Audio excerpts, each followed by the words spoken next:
इस परंपरा में महिलाओं की देवताओं से शादी कराई जाती है। फिर पुरोहित और ऊंची जाति के लोग उनसे संबंध बनाते हैं। इनके बच्चों के पिता का नाम नहीं होता। मजबूरन ये वेश्यावृत्ति और भीख मांगकर जिंदगी जीती हैं। देखिए दैनिक भास्कर की खास सीरीज पंथ में।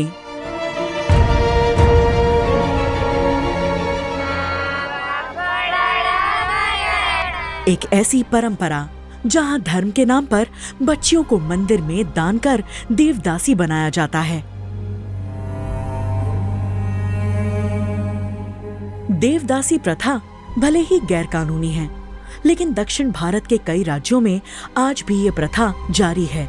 हम बेंगलुरु से 400 किलोमीटर दूर उत्तरी कर्नाटक के जिला कोपल के उक्करकेरी गांव पहुंचे, जिसे देवदासियों का गांव भी कहा जाता है।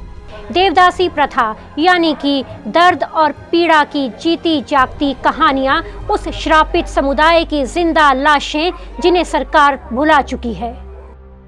मणिमाला यानी मंगलसूत्र, हाथ में हरे रंग की चूड़ियां, चांदी के पतले कड़े और पडलिगी यानी बांस की टोकरी इनकी पहचान है। देवदासियों का जिक्र पुराणों में मिलता है। चोल वंश और गुप्त काल में भी देवदासी की प्रथा थी। 6ठी शताब्दी में शुरू हुई इस प्रथा ने 9वीं-10वीं शताब्दी तक भारत में अपनी जड़ जमा ली थी। योनसांग अल-बरूनी, अरब यात्री अबू जैद अल हसन जैसे विदेश यात्रियों ने अपने लेखों में देवदासियों का जिक्र किया है। शुरुआती दौर में देवदासियां मंदिर की देखभाल और गर्भगृह के बाहर बने मंडपों में नृत्य करती थीं। आगे चलकर ये प्रथा वेश्यावृत्ति में बदल गई। ऊंची जाति के मर्द हमारे साथ जब तक चाहें शारीरिक संबंध बनाते हैं। एक बार हम प्रेग्नेंट हुए कि दोबारा वो अपनी शक्ल नहीं दिखाते। हमारी किस्मत खराब है कि हम इसे शोषण भी नहीं कह सकते हैं। देवदासी महिलाएं शूद्र होती हैं। ऊंची जाति के लोग संकट आने का डर बताकर दलित परिवार की लड़कियों को देवदासी बनाते रहे हैं।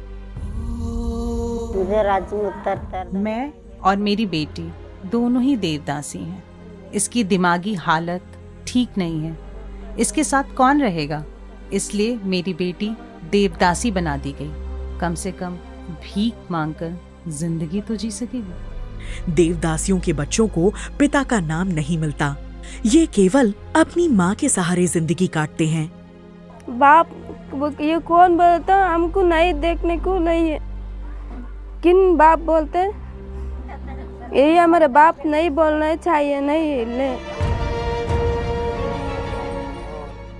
देवदासी बनने की कोई उम्र तय नहीं होती है। देवदासी बनने के लिए कुछ रीति रिवाज निभाए जाते हैं। मंदिर में सबसे पहले काला कंबल बिछाकर लकड़ी पर बैठाया जाता है। फिर साड़ी, कंगन और चूड़ी पहनाई जाती है। उनके चारों तरफ बांस की टोकरी यानी पडलगी रखी जाती है।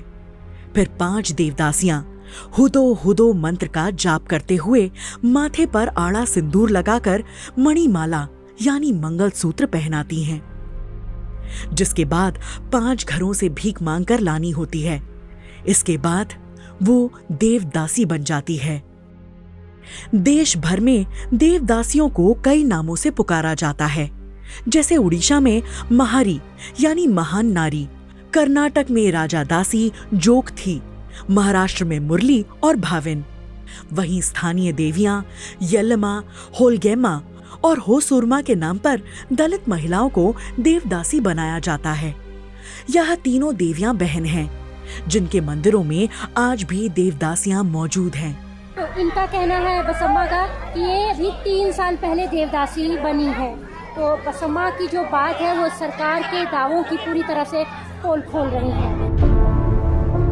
कर्नाटक सरकार ने 1982 में इस प्रथा पर रोक लगा दी थी, लेकिन आज भी कर्नाटक में लगभग 70,000 से ज्यादा देवदासियां मौजूद हैं।